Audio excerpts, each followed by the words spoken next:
యోహాను సువార్త 14వ అధ్యాయము 1-2 వచనాలు.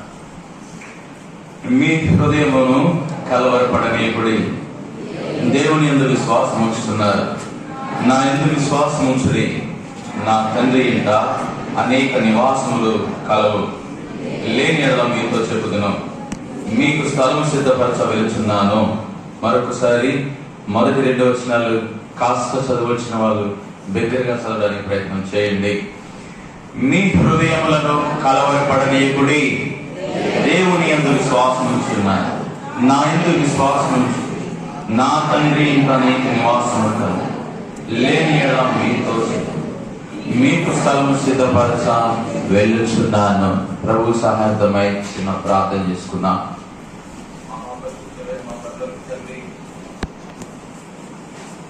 జీవాధిపతి, జీవము కలిగిన మా నాయన, నీ పాదాలు వందనాలు చెల్లిస్తున్నాను. ప్రభు, బలహీనుడును, ఆత్మీయంగాను శరీరంగాను కూడా బలహీనంగా ఉన్నాను. నువ్వేమైనా కనికరించి పనికిరాని పాత్రని వాడుకొని నింపితే తప్ప ఏ మాత్రం కూడా ప్రయోజనం లేదని ఖాళీ హస్తాలతో నా ప్రభు, నా తండ్రి నీ వైపే చూస్తూ ఉంటున్నాను తండ్రి. ఇంటి గొప్ప కార్యాలు జరుగుతాయి. కనికరించమని ప్రార్థిస్తూ మరొకసారి నీ దాసుని కనికరించమని, సంఘము నీది, ప్రజలు నీ వారు, సమయము నీది, కాలగతులు నీ వశమునై ఉన్నవని ఒప్పుకుంటూ నన్ను మమ్మల్ని మేము తగ్గించుకుని నీ నామాన్ని హెచ్చిస్తూ మౌస్ హారన్స్ వీటన్నింటిని కనికరించండి, ఎలక్ట్రిసిటీని కనికరించండి, ఎక్కడ ఆటంకం లేకుండా చేయండి. నీ దాసుని గొంతు కూడా తాపము కావలసిన మాటలు దయచేసి ఆత్మీయమైన ఉద్యోగానికి సిద్ధం చేయమని స్తుతి మహిమ ప్రభువులు చెల్లిస్తూ, ఏ ఒక్కరు ఆలోచన ఉండక దేవుని మనందరమని గుర్తెరిగిన వారమై భయముతో ఉండడానికి సిద్ధం చేయమని యేసు నామములో ప్రార్థించి వేడుకుంటున్నాము తండ్రి, ఆమేన్.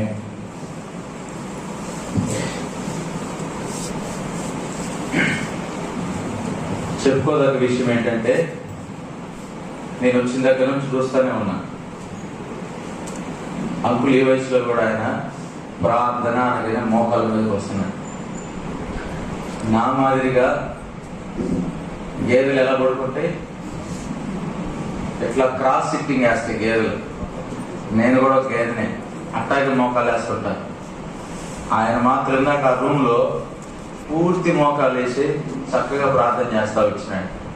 ఇప్పుడే నియమంగా అక్కడ కూర్చోవచ్చుగా, ఆ స్థాయికి వస్తేనా రే అన్ని తీసుకురంట్రా ఒరే అని అంటామేమో పూర్తి మోకాళ్ళ మీద. నాకైతే చాలా సంతోషంగా ఉంది అలాగా మీ అందరితో కలిసి పరిచర్యలో కొనసాగడానికి. చదివిన యోహాను సువార్త 14వ అధ్యాయంలో 1-2 వచనాల్లో ప్రాముఖ్యమైన ఒక మాటని ఈ 2వ సెక్షన్లో గుర్తు చేయడానికి ఇష్టపడుతున్నాను. అదేంటి అని అంటే, మీ హృదయములను కలవరపడనీయకండి. Do not trouble your heart. మీ హృదయాన్ని కలవరపడనీయమాకండి. ఎందుకంత కలవరము, ఎందుకంత భయము, ఎందుకు వచ్చిందండి చెప్తారా? ఎవరైనా కలవరం ఎందుకు వచ్చిందో చెప్తారా? అసలు కలవరం అంటేనే మా వంశంలో లేదన్నట్టు చూస్తున్నారు. దానికి మనం చేసేది ఏంటి? కాబట్టి అసలు కలవరము, భయము, భీతి ఇవన్నీ ఎవరికి ఉంటాయి, ఎందుకు వస్తాయి చెప్తారా అంటే, మీరు చెప్పలే కానీ నేను చెప్తాను.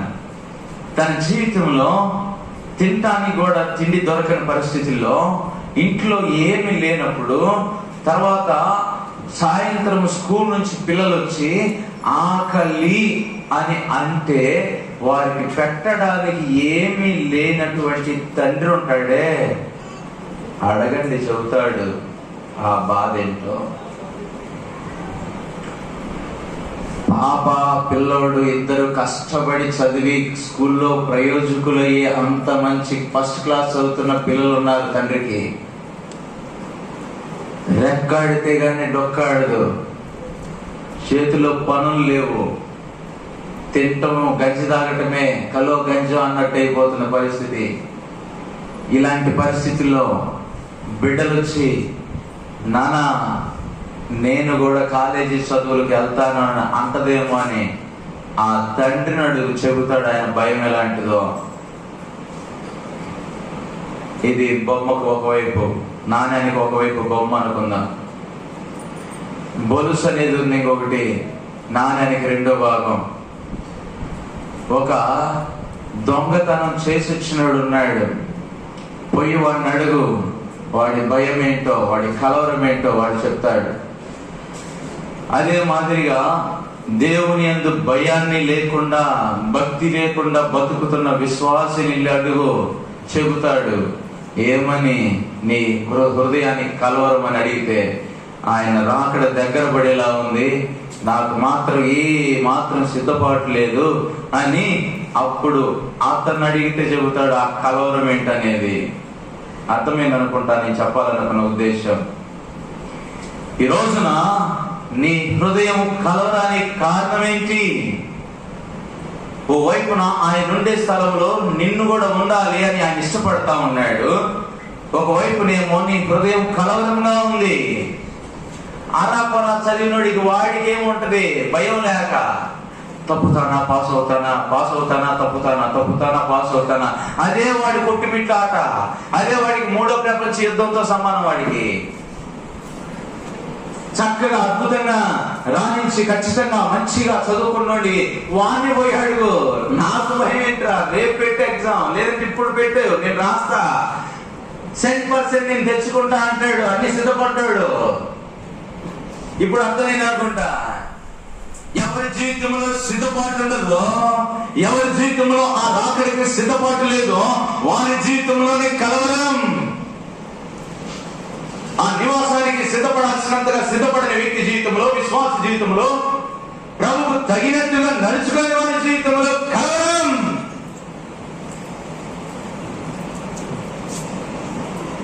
ఎందుకంత కలవరం?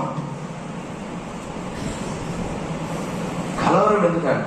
యెషయా గ్రంథం 28వ అధ్యాయం. యెషయా గ్రంథము 28వ అధ్యాయం 16వ వచనం, రెండవ భాగంలో, అది పరిశోధింపబడిన రాయి, అమూల్యమైన తలరాయి, బహు స్థిరమైన పునాది అయిన మూలరాయి అయి ఉన్నది. విసుకోవడం కలవరం. ఇది ఎలా ఉందంటే నేతి బీరకాయలో నెయ్యి లేనట్టు, పాలకూరలో పాలు లేనట్టు, అట్లా ఉందన్నమాట మన పరిస్థితి. ఎందుకైనా విశ్వాసిని కలవరం అని అంటే విశ్వాసం లేదు కాబట్టి కలవరం. కాబట్టి నీ నా జీవితంలో ఎందుకు కలవరం అని అంటే, ఎందుకు సిద్ధపడలేకపోతున్నావంటే నీ నా జీవితంలో లేదు విశ్వాసం, లేదా ఆశ, లేదా గురి, లేదా పునాదుల మీద అసలు కోరిక లేకపోతే కలవరం లేక ఏంటి?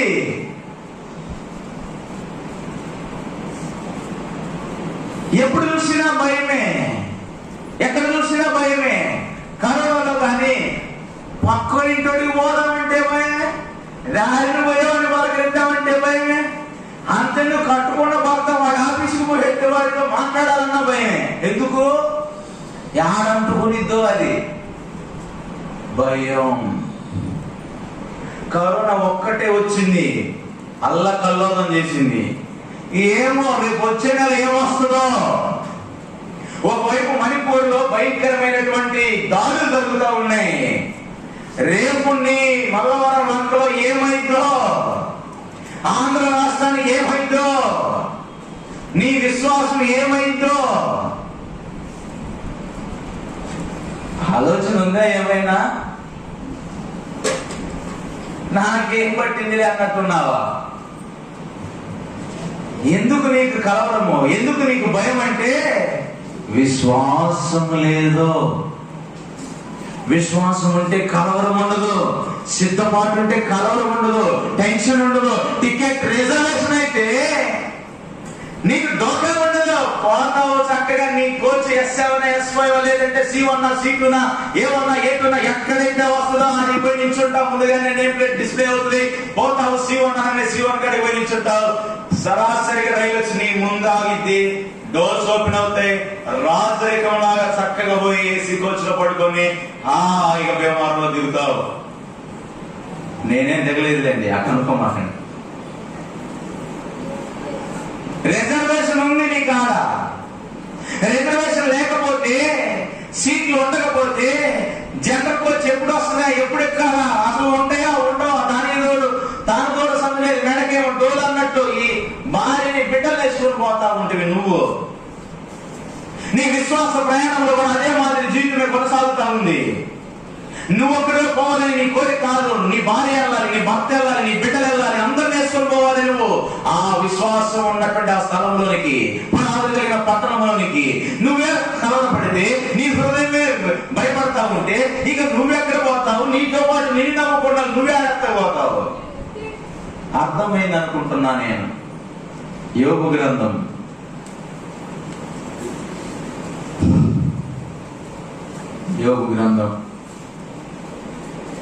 దయచేసి ఎవరు ఆవలించొద్దమ్మా.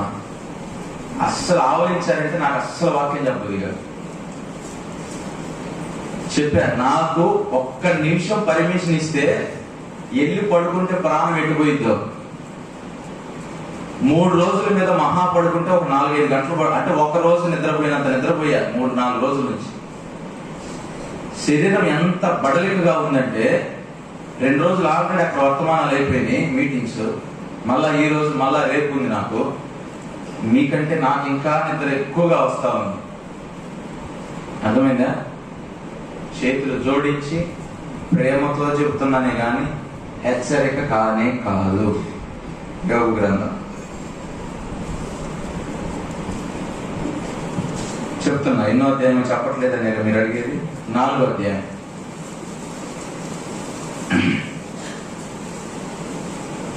ఐదు 6 వచనాలు అక్షరాభ్యాసం ఉందండి నా జీవితంలో. చదువు వాళ్ళందరూ బిగ్గరగా చదవడానికి ప్రయత్నం చేద్దాం. అందరం కలిసి బిగ్గరగా చదువుదాం. అయితే పేజీ సంఖ్య 423లో 5-6 వచనాలు బిగ్గరగా చదువుదాం. అయితే ఇప్పుడు శ్రమ నీకు కలుగగా నీవు దుఃఖాక్రాంతుడవైతివి, అది నీకు తగులుగా నీవు కలవరపడుచున్నావు. నీ భక్తి నీకు ధైర్యం పుట్టింపదా? నీ యథార్థ ప్రవర్తన నీ నిరీక్షణకు ఆధారం కాదా?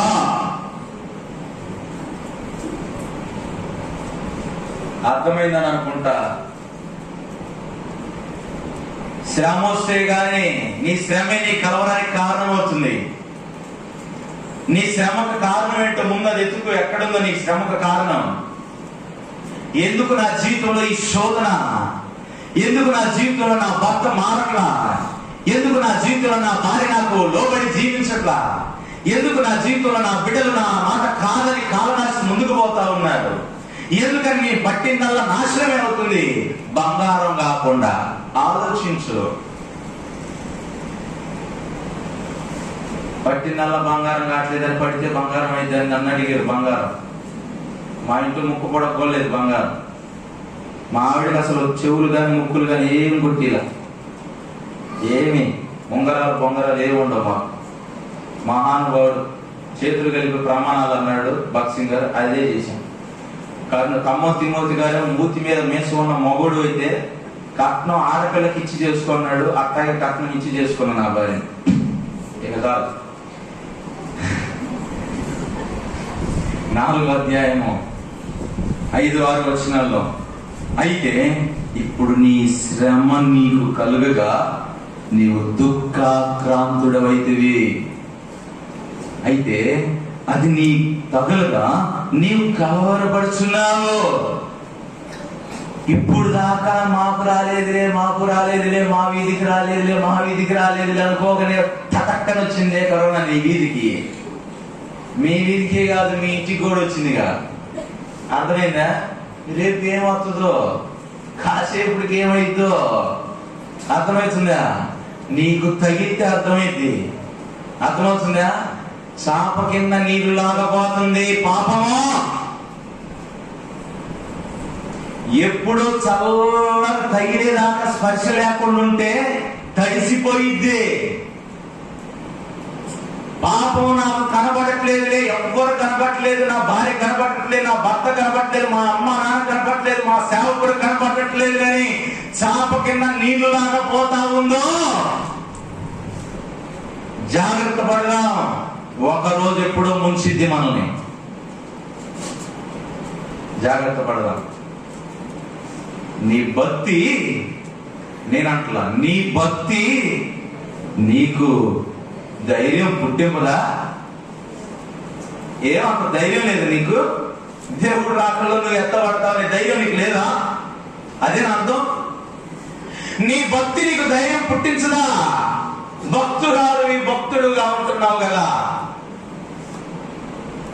ప్రభువా నీవే నమ్మకమైన సామర్థ్యుడవు, ప్రభువా నీవే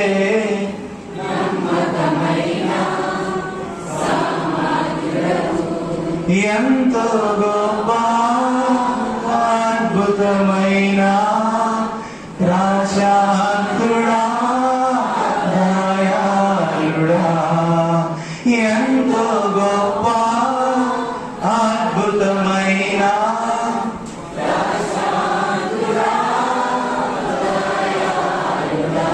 అంత దయ్యం ఉండదు దీనికి. నువ్వు అనుకున్నంత దయాళుడు కాదు. ఏమని చెబుతుంది? అంత న్యాయాధిపతి అంట. పాడినంత హాయిగా ఉండదు ఆయన కాడ వ్యవహారాలు. చాలా కండిషన్స్ అప్లై అవుతాయి. మేము బ్యాంకులో పాంప్లెట్లు వేసేటప్పుడు ఫిక్స్డ్ డిపాజిట్ నార్మల్ పీపుల్స్ కింద, సీనియర్ సిటిజన్స్ కింద అని చెప్పేసి పాంప్లెట్ వేసేటప్పుడు ఇప్పుడు దానికి సీనియర్ సిటిజన్ కి 8.35 ఉంది అనుకున్నాం. 5 మీద స్టార్ మార్క్ వేస్తాం. స్టార్ మార్క్ వేసి పాంప్లెట్ రిలీజ్ చేస్తాం.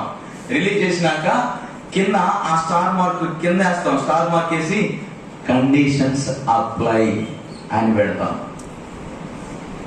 అర్థమవుతుందా? కండిషన్స్ ఉన్నాయి.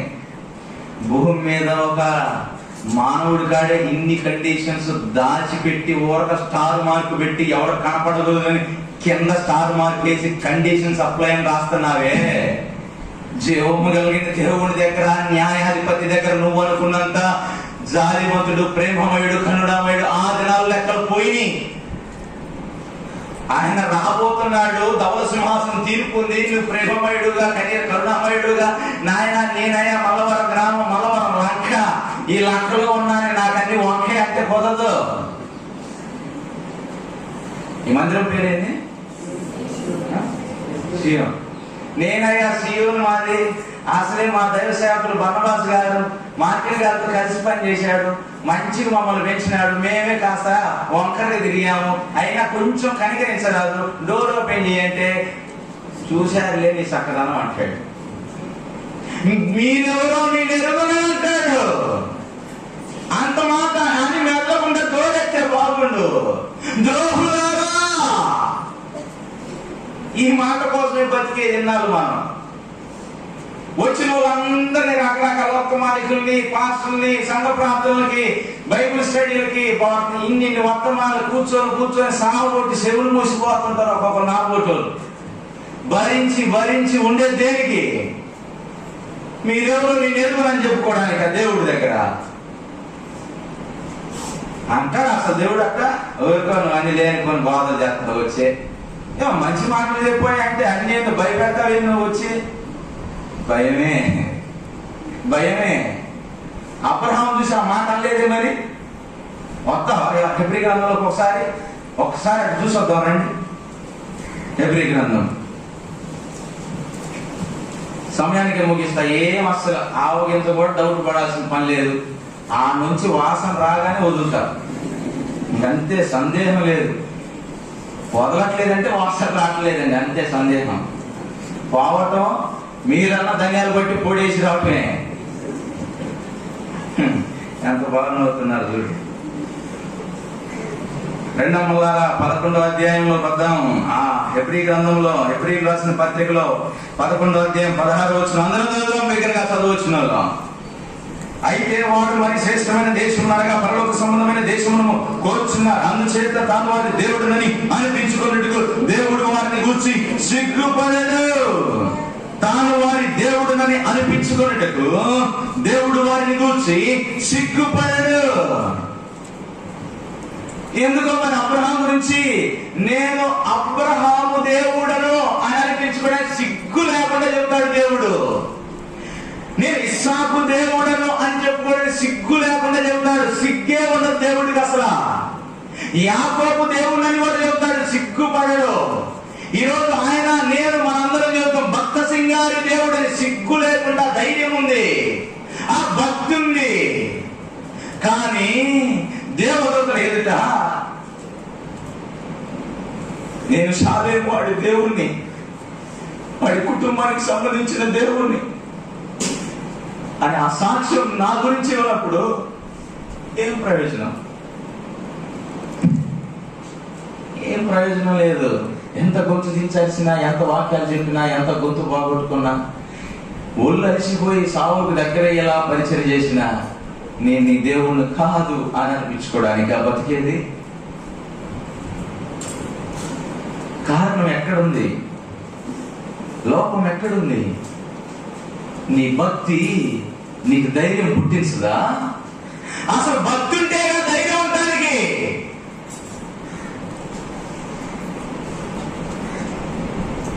నీ యథార్థ ప్రవర్తన నీ నిరీక్షణకు ఆధారం కాదా? ఎందుకు అబ్రహాముని ఆయన నేను అబ్రహాము దేవుడని అనిపించుకోవడానికి సిగ్గుపడలేదని అన్నాడంటే ఇతని దగ్గర ఏముంది? నిరీక్షణ ఉంది. నిరీక్షణకు ఆధారం లేని సమయంలో నిరీక్షణ వచ్చినాడంట. అస్సలు ఆవగించబడలేదు, నిరీక్షించడానికి అవకాశమే లేదా. యాడ వృద్ధాప్యంలో ఎవరన్నా పిల్లలని అంటారా? ఓర క్యామిడీ కాకపోతే ఆయన చెప్పడం సరే, చారం కాదులేండి ఇదంతా బుస్సే అని ఆ పక్కన ముసి ముసి నవ్విందంట. రామాయణ నువ్వు బయటికి రా స్వామి, నువ్వు రా స్వామి అన్నాడు. పోయి ఆకాశం చూపించే లెక్కేసుకో అన్నాడు. సారీ సారీ సారీ అన్నాడు. నమ్మాడు. ఇంకా అసలు ఆయన చెప్పినా కాదు కదా, నేనంటాను యేసు ప్రభువే. బహుశా ఆ దినాల్లో మనమే ఉంటే వాళ్ళన్నా కనీసం కొంతమంది అన్న యేసు ప్రభు నమ్ముకొని మరి అలా సాగిపోయి శిష్యరికంలో కన్నా వచ్చారు. కానీ మనమైతే శిష్యరికం కాదు కదా, ఆయన బజార్లో కూడా రానియం. మనం వాళ్ళన్నా 3 మేకుల మధ్య ఏలాడేసి అంతటితో వదిలేసి వెళ్ళిపోయి పక్కలో బల్లెంతో పొడిచిపోయారు. కానీ మనమైతే తూట్లు పొడిచి వదిలేవాళ్ళం. అబ్రహాం జీవితంలో అసలు ఆధారం లేని సమయంలో నిరీక్షణ ఉంచినాడు. అందుకే నేను అబ్రహాం దేవుడు అని చెప్పుకోవడానికి సిగ్గుపడట్లా దేవుడు. ఈరోజు దేవుడు నిన్ను చూసి నన్ను చూసి అసలు పలానా వాళ్ళు చర్చికి పోతున్నారు, వాళ్ళు దేవుడు నమ్ముకున్న వాళ్ళు అని చెప్పుకోవడానికే సిగ్గుపడే పరిస్థితి వస్తా ఉంది. పేరుకేమో చర్చికి పోతారు, పేరుకేమో దేవుడు నమ్ముకున్నారు, పేరుకేమో విశ్వాసులు. పొరపాటున నీ పక్కింటావా హైందవురాలైతే ఆమె అడుగు చెప్పింది నీ సాక్ష్యం ఏంటో. ఆమె లాంటి విశ్వాసి ఎవరు లేదండి, వాళ్ళ లాంటి భక్తి భయభక్తులు కలిగిన వాళ్ళు ఎవరిని నేను చూడలేదండి, వాళ్ళు మంచి ఆత్మీయులండి అని దేవుని ఎరగిన వారు నిన్ను గురించి సాక్ష్యం చెప్పగలరా? అబ్రహాం గురించి అయితే వాళ్ళు దేవుని అనిపించుకొని సిగ్గుపడక, అందు నిమిత్తమే కదా, మీ నిమిత్తమే కదా నా నామము అన్య తెగల మధ్య దూషింపబడుచున్నది. ఎందుకు దూషింపబడదు? మన ప్రవర్తన అట్లా ఉంది, మన భక్తి అలా ఉంది. యథార్థ ప్రవర్తన అనే మాట రాసినాడు ఇక్కడ. యథార్థత లేదు, ఇంకా ప్రవర్తనతో మనకెందుకు?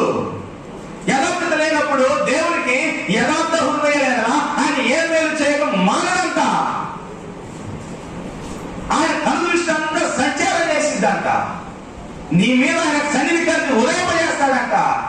యథార్థత లేనప్పుడు ఇంకా సన్నిధి కాంతి అంటే నీకెందుకు? ఆ యొక్క ఆశీర్వాదాలు నీకెందుకు? యోగ్యమైనవి నీకెందుకు?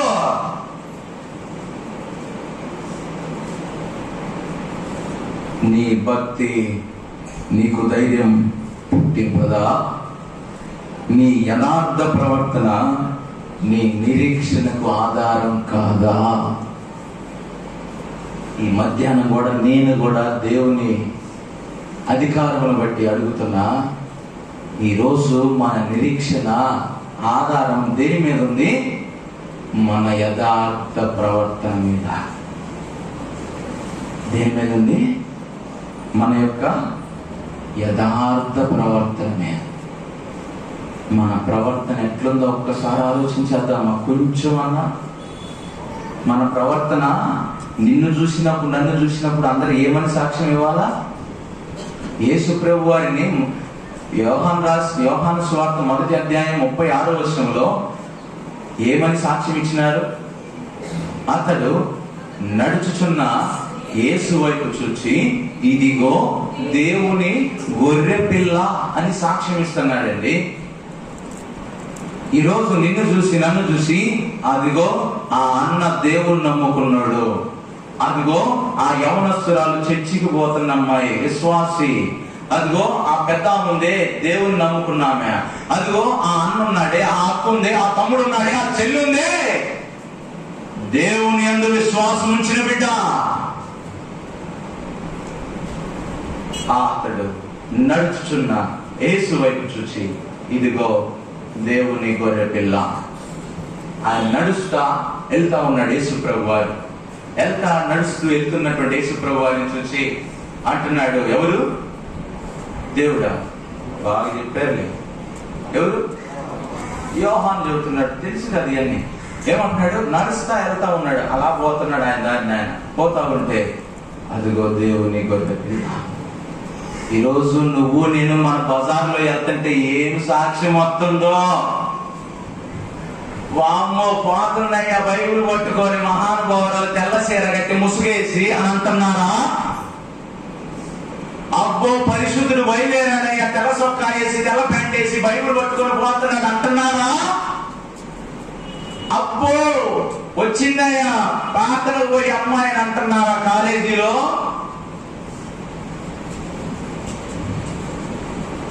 అతడు నడుచుతున్న యేసు వైపు చూచి, ఇదిగో దేవుని గొర్రె పిల్ల. నీ సాక్ష్యం ఎక్కడా? నీ భక్తి ఎక్కడా? నీకే కదా నాకు. మన భక్తి ఎక్కడా? మన సాక్ష్యం ఎక్కడా? మన యథార్థ ప్రవర్తన ఎక్కడా? మన నిరీక్షణ, ఆ పునాదులు కలిగిన పట్టణం కోసం ఎదురు చూసే ఆ నిరీక్షణ ఎక్కడా ఉందా అని బైబిల్ అడిగితే ఈరోజు నీ సమాధానం ఏంటి? మన జీవితాల్లో ఎన్నో పర్యాయాలు మానవ హద్దుబాట్లు ఎంతగా ప్రభుని ఇష్టించామో, ఎంతగా ప్రభుని ఆయాస పెట్టాము, మన జీవితాల్లో మనకే తెలుసు. ఎవరిని అడగాల్సిన పని లేదు. బహుశా ఓ నా ప్రియమైన సహోదరి సహోదరుడా, ఈ అనుభవాలు మన జీవితంలో కొదువైపోయినాయా? అయ్యా నా బ్రతికి ఏం చేయాలో అర్థం కావట్లా. నా జీవితంలో అన్ని అప్పుల బాధలే. నా జీవితంలో భర్త మారట్లేదు. నా జీవితంలో నా భార్య నా మాట వినట్లేదు. నా జీవితంలో నా బిడ్డలు నా మాట వినట్లేదు. నా జీవితంలో సంఘంలో కూడా నాకు నెమ్మది లేదు అని ఒకవేళ నిరాశ నిస్పృహలోకి ఏమైనా వెళ్ళే పరిస్థితిలో ఉన్నావా? దేవుడు అంటున్నాడు, ఆకాశ పక్షులను చూడండి, అవి కోయవు, విత్తవు, పంటను కూర్చవు, అయితే మీ దేవుడు మిమ్మల్ని వాటికంటే ఎక్కువగా శ్రేష్టమైన వాటిగా ఎంచలేదా? దేని గురించి కలవరపడాల్సిన పని లేదమ్మా. ఒకవేళ బాధపడతా ఉన్నామేమో, ఒకవేళ నిరాశలో ఉన్నావేమో, ఒకవేళ నా జీవితంలో కష్టపడి చదువుకున్నానన్నా నాకు ఇంకా ఉద్యోగం రాలేదన్నా అని భయపడుతున్నావేమో. భయం వద్దు. ఒకవేళ నీ జీవితంలో ఇంకా వివాహం అవ్వట్లేదని నిరాశలో ఉన్నావేమో, నిరాశ వద్దు. ఒకవేళ నీ జీవితంలో తినటానికి కూడా లేకుండా ఉన్న పరిస్థితులు ఉన్నాయేమో, భయపడొద్దు. ఒకవేళ నీ జీవితంలో అప్పుల పాలయ్యామేమో, భయపడాల్సిన పని లేదు. నీ దేవుడు నీతోనే ఉన్నాడు. యేసు తానే వారితో కూడా నడిచెను. నీ శ్రమలో దేవుడు ఉన్నాడు. నీ బాధలో, నీ ఇరుకుల్లో, నీ ఇబ్బందుల్లో, నీ వ్యాధి బాధలో, నీ కష్ట నష్టాల్లో యేసుక్రీస్తు వారు నీతో ఉన్నాడు. దిగులు చెందమాకు, జడియమాకు, భయపడమాకు. అయితే ఒకటి మాత్రం గుర్తుపెట్టుకుందాం, మన భక్తి లేకపోవడమే మన జీవితానికి ఈ కలవరమేమో, మనలో యథార్థ ప్రవర్తన లేకపోవటమే మన జీవితంలో ఈ కలవరమేమో. కాబట్టి అలాగున దేవుని భయాన్ని ఎరిగిన వారమై మన జీవితాల్లో ప్రభు వైపు చూసే వారంగా ఉన్నట్లయితే దేవుడు మనల్ని, మన కుటుంబాన్ని అలా హెచ్చైన రీతిలో ఉంచేదానికి సిద్ధ మనసు కలిగినటువంటి వాడు మన దేవుడు. కాబట్టి అలాగున మన జీవితాల్లో మన భక్తి, మన ప్రవర్తన ఇవన్నిటిని కూడా ఎరిగిన వారమై దేవుని సన్నిధిలో, అయ్యా నా జీవితంలో ఆ నిరీక్షణ కదువైపోయింది, నా జీవితంలో నిరీక్షణకు ఆధారం లేకుండా పోయింది ప్రభా, నా జీవితంలో ఇలాంటి స్థితి ఉంది, నా జీవితంలో ఇలాంటి పరిస్థితి ఉంది అని అలాగున దేవుని మీద మనం ఆధారపడిన వారంగా ఉందాం. అందుకే అంటాడు కదా ఆయన, మొదటి పేతురు రాసిన పత్రికలో మన అందరికి తెలిసిందే, ఏమంటాడు 5వ అధ్యాయం 7వ వచనంలో, ఆయన మిమ్మల్ని గురించి చింతించుచున్నాడు కనుక మీ చింత యావత్తు ఆయన మీద వేయండి. చింతించుచున్నాడు అని కింద పుట్టినట్లో ఒక మాట రాస్తాడు, లక్ష్యం చేయుచున్నాడు, లక్ష్యం చేయుచున్నాడు. అలాగన్న దేవుడు నీ ఎడల నా ఎడల లక్ష్యం కలిగిన వాడిగా ఉంటే, నువ్వేమో నా బిడ్డలను పట్టించుకోవట్లేదయా, నా తల్లిదండ్రులు సరిగ్గా పట్టించుకోవట్లేదు, లేదంటే నా యొక్క బిడ్డలు పట్టించుకోవట్లేదు, లేదంటే నా సంఘ కాపులు పట్టించుకోవట్లేదు, నా జీవితంలో అసలు దేవుడు నన్ను వదిలేశాడేమో అని అనాలోచనలో ఉన్నావేమో. ఎవరు పట్టించుకున్నా ఎవరు పట్టించుకోకపోయినా నిన్ను లక్ష్యం ఉంచేవాడు, నిన్ను పట్టించుకునేవాడు నీ దేవుడిని యెహోవాయే. అయితే నీ దగ్గర యథార్థ ప్రవర్తన ఉందా? యథార్థత కోల్పోయి తిరుగుతా ఉంటే నన్ను పట్టించుకోలేదంటే పట్టించుకోడు దేవుడు. రెండు మోకాల మీదకి వద్దాం, ప్రభు సన్నిధిలో గోజాడుకుందాం. ప్రభు నా జీవితంలో వాస్తవమే నాయన, యథార్థ ప్రవర్తన లేక, నా జీవితంలో భక్తి లేక, నా జీవితంలో నిరీక్షణ లేక, ఆ పునాదులు కలిగిన పట్టణం కోసం ఎదురే చూడక, నా జీవితంలో నా దేవుడు అని నువ్వు అనిపించుకోవడానికి సిగ్గుపడేలా ఉందయ్యా నా ప్రవర్తన అని ప్రభు సన్నిధిలో ఒప్పుకుందా.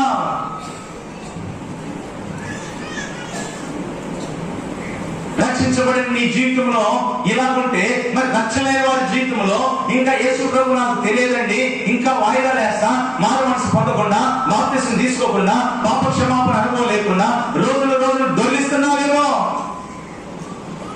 దేవుడు అంటున్నాడు, రేపేమో సంబంధించిన నీకు తెలియదని చెప్పినాడే, ఇంతలో కనబడి అంతలో మాయమైపోయే జీవితం అన్నాడే. కాబట్టి దేవుని అంత భయం నీకు రావట్లేదా? దేవుని యందు నీకు భక్తి నీకు రావడం లేదా? అయ్యో నా జీవితం ఆశీర్వాదకరంగా ఉండాలని నువ్వు ఇష్టపడట్లేదా? అలాగున నీ హృదయాన్ని క్రీస్తు కొరకు సిద్ధం చేయలేవా? రేపు నీది కాదు, ఇదే మిక్కిలి అనుకూలమైన సమయం. కాబట్టి యేసునందు విశ్వాసం ఉంచకుండా, ఈ విశ్వాసం లేకపోతే దేవునికి ఇష్టలుగా ఉండలేవు. ఎన్నాళ్ళని దేవునికి ఇష్టడిగా ఉండకుండా యవన సహోదరైనా యవన సహోదరుడైనా, వయసులో వారైనా పెద్దవారైనా ఎవరైనా సరే, ఎన్నాళ్ళని క్రీస్తుని నీ హృదయాన్ని ఇవ్వకుండా నీ హృదయాన్ని కలవరపరుచుకుంటా. నీ హృదయంలో క్రీస్తుంటే నీ హృదయం కలవరపడదు. నీ హృదయంలో క్రీస్తు లేదు కాబట్టి నీ కుటుంబంలో శోధన, నీ జీవితంలో ఉద్యోగం లేకపోయినా, చదువు రాకపోయినా, నీ స్థితిగా క్రీస్తుని అంగీకరించిన జీవితంలో నేను ఉంటా ఉన్నావంటే ప్రభు నీకు ఎలాగో నీకు ఆదరణ ఇస్తాడు, ఎలా నీకు యథార్థత ఇస్తాడు, ఎలా నీ భక్తి కొనసాగేలా చేస్తాడు, ఎలా నీ పరిస్థితిని మార్చగలుగుతాడు, ఎలా నీ స్థితి అంతటిని కూడా ఉన్నతమైన స్థితిలో ఉంచుతాడు. ఎన్నిసార్లు ప్రభుకి ఆయాస్కరంగా బతుకుతున్నావు, ఎన్నిసార్లు దేవుడు నిన్ను చూసి దుఃఖపడతా ఉన్నాడు, ఎన్నిసార్లు ప్రభుని ఆయాస పెట్టావు, ఎన్నిసార్లు ఎవరు చూడట్లేదని చాపగడ్డ నీళ్ళలాగా నీ పాప జీవితాన్ని కొనసాగించుకుంటా వచ్చావు. ప్రియమైన అమ్మ, అక్కన చెల్లి, రేపేంటో నీకు తెలియదు. నీ జీవితంలో ఇలాంటి అనుభవంలో సాగుతున్నట్లయితే, యేసయ్యా నా జీవితంలో నువ్వు ఉండయ్యా చాలు, నువ్వు ఉంటే నాకు చాలయ్యా, నువ్వు నా చేయి పట్టుకోవయ్యా. అలాగన నాకు కూడా నిరీక్షణ దొరికింది. నీవు నా చేయి పట్టుకుంటే, నువ్వు నా చేయి పట్టుకుంటే నా హృదయంలో మీరు వస్తారు. మీరు నా చేయి పట్టుకుంటే నా పాప జీవితం అంతా పోతుంది. మీరు నా చేయి పట్టుకుంటే ఆ పునాదులు కలిగిన పట్టణంలోకి నన్ను కూడా తీసుకెళ్ళిపోతారు. ఓ నాయనా, నా జీవితంలో మేలు, క్షేమం, సమాధానం దొరికింది అని నిజంగా నీకు ఆ అభిమానం, ఆ ఆశ, ఆ భయం ఉన్నట్టయితే, ఆయన చెయ్యి నీ చెయ్యి పట్టుకోవాలని నువ్వు ఇష్టపడితే ఒక్కసారి నీ చెయ్యానికి ఇస్తావా? నా చెయ్యి పట్టుకో ప్రభు అని నిజమైన తీర్మానం చేసినట్లయితే నీ కుడి హస్తాన్ని తలకు పైగా ఎత్తి చూయించు. ఈ రోజు నీ ముందుకు వచ్చి దేవుడు అడుగుతున్నాడు, ఒక్కసారి హృదయం ఇస్తావా? ఒక్కసారి ఆఖరి అడుగుతున్నా, ఆల్కకాలు ముగిస్తున్నా, దేవుడు ప్రేమతో అడుగుతున్నాడు ఆఖరిసారిగా, నీ హృదయాన్ని ప్రభుకిస్తావా? నీ కుడి హస్తం తలకు పైకెత్తి చూయించు, సిగ్గుపడదు, తలకు పైకెత్తి చూయించు. దేవుడు నీ తీర్మానాన్ని ముద్రిస్తాడు, దేవుడు నీ చేయి పట్టుకుంటాడు. నేను ఆఖరికాలు ముగించేశాను. చేయడానికి సిగ్గుపడ్డట్టయితే మనసులో, హృదయంలో, ప్రభువా నన్ను క్షమించు, నా హృదయంలోనికి రా. పైకి చెప్పలేకపోయినా సరే, హృదయంలో భారం వేసినా సరే, చెప్పుకోవడానికి భయం వేసినా సరే, దేవుడు ఈ మధ్యాహ్న కాల సమయంలో నీ చేతిని కూడా పట్టుకోవడానికి ఇష్టపడ్డాడు. ఎంతవరకు ఎవరైతే తీర్మానం చేసుకొని కార్డు తీసుకున్నారో వారి తీర్మానాలని దేవుడు ముద్రించును గాక, వారి పేర్లు జీవ గ్రంథంలో రాయబడును గాక, వారి హృదయాల్లో కలవరాన్ని తీసివేయను గాక, వారి పాపాలన్నిటి నుంచి విడుదల పొందును గాక. అలాగున ఆ నిత్యమైన రాజ్యంలో దేవుడు వారిని సిద్ధపరచును గాక. అలాగున దేవుడు నీ జీవితంలో గొప్ప కార్యం చేయను గాక. సహోదరి, నీ పాపాలను కూడా దేవుడు క్షమించును గాక, నీ తీర్మానాన్ని ముద్రించును గాక. అలాగున మోకాళ్ళ మీద అలాగే ఉండండి. కార్డు తీసుకున్న వారు కింద మీ పేరు, ఫోన్ నెంబరు, మీ అడ్రస్ రాసి ఇవ్వండి. సహోదరులు ఎవరైతే వాలంటీర్గా ఉన్నారో మీ మధ్య తిరుగుతున్నటువంటి వారికి ఇవ్వండి. మేమందరం మీకోసం భారం కలిగి ప్రార్థన చేస్తాం. అలాగే మోకాళ్ళ మీద ఉన్నట్లయితే ప్రార్థన చేసుకుంటాం.